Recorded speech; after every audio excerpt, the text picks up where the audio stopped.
Mana? Konoha gempar nih Konoha. 17 tahun menunggu RUU perampasan aset akhirnya masuk prioritas prolegnas. Waduh, tahun ini. Waduh.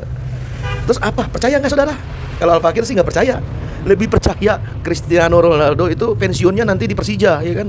Daripada undang-undang perampasan aset ini yang katanya akan koruptor, akan disita rampas asetnya. Nggak percaya.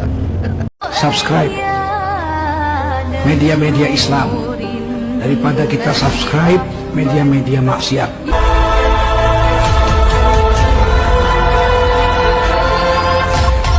Assalamualaikum warahmatullahi wabarakatuh. Jumpa lagi Al-Fakir Habib Faisal. Hari ini hari Rabu 10 September 2025. Bagaimana keadaan saudara dan keluarganya? Semoga keadaannya sehat walafiat mulia barokah, amin. Allahumma amin. Masih panjang umur perubahan, panjang umur perjuangan. Gak mau berubah, gak mau berjuang. Otak mana nih? Otak. Aduh, mana otak? Konoha akhirnya punya otak juga apa gimana? Konoha gempar nih Konoha. 17 tahun menunggu RUU perampasan aset akhirnya masuk prioritas prolegnas. Waduh, tahun ini. Waduh. Terus apa? Percaya nggak saudara? Kalau Al-Fakir sih nggak percaya. Lebih percaya Cristiano Ronaldo itu pensiunnya nanti di Persija, ya kan? Daripada undang-undang perampasan aset ini yang katanya akan koruptor, akan disita rampas asetnya. Nggak percaya. Nggak segampang itu. Kalau memang hanya mengesankan pro rakyat ya sah-sah aja. Akan mengesahkan mengklaim bersama rakyat ya sah-sah aja. Kan mengklaim. Kalau bahas kenaikan gaji ya kan kayaknya cepet banget dah, gercep. Pemerintah dan DPR sepakat ganti tunjangan rumah. Ya, cepat kan? Tapi kalau bahas RUU perampasan aset udah rame, udah demo berjilid-jilid. Ya, yang sebelumnya diulur-ulur ya kan, tapi akhirnya jadi prolegnas juga. Nah, setelah 17 tahun lamanya saudara, sejak era kegelapan, negara Konoha akhirnya memutuskan untuk menjadikan undang-undang perampasan aset sebagai prolegnas untuk disahkan, alias prioritas utama. Keputusan ini pun disambut sorak-sorai gembira warga Konoha. Di situ ada Naruto, ada Sasuke, ada Goku, ada Gohan, ada Luffy, ya kan? Emang itu warga Konoha itu? Ya anggaplah warga Konoha lah. Disambut gembira oleh Vegeta, ya kan? Pertanyaannya, kenapa baru sekarang? Banyak yang bertanya-tanya, mengapa Konoha baru sekarang sadar akan pentingnya perampasan aset koruptor? Tentulah kalau kita lihat dari sisi koruptor si maling ini, tentulah reaksi koruptor, ya keputusan ini membuat para koruptor akhirnya kelabakan, ya kan?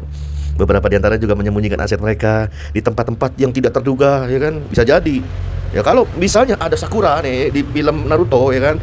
Ada yang nyimpan emas batangan di dalam patung Hokage, ada juga yang bikin bunker, ya kan, di bawah kebun teh. Apakah begitu? Apakah ada? Tetap aja lah. Sebusuk-busuknya bangke, ya kan, sepandai-pandai itu melompat, ya pasti jatuh juga.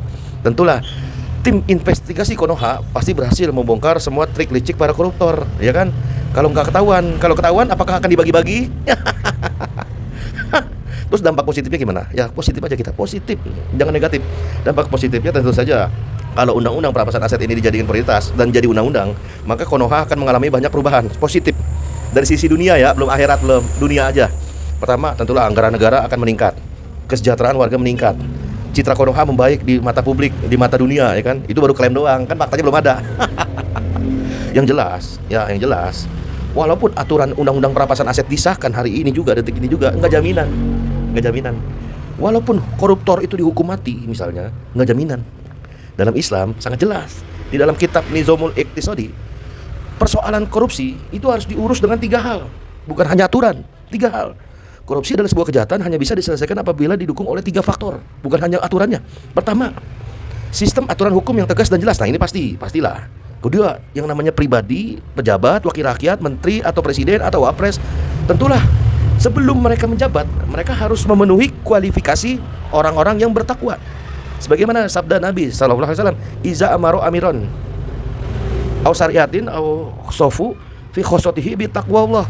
Dulu karena Rasulullah SAW dulu Nabi SAW ketika ingin memilih seorang pejabat, detasemen atau menteri atau apapun, fi khosotihi bi taqwallah, berdasarkan takwanya.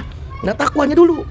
Kalau orangnya brengsek, ya kan, kalau orangnya bajingan, aturan segede apapun, ya kan, namanya aturan buatan akal, ya kan, bisa lah nanti di cawe-cawe, diakal-akalin, apakah begitu? Ya, itu kedua, pribadinya dulu bertakwa, selain aturannya juga. Nah yang ketiga, yang paling penting nih, kontrol dari masyarakat berdasarkan nilai ketakwaan.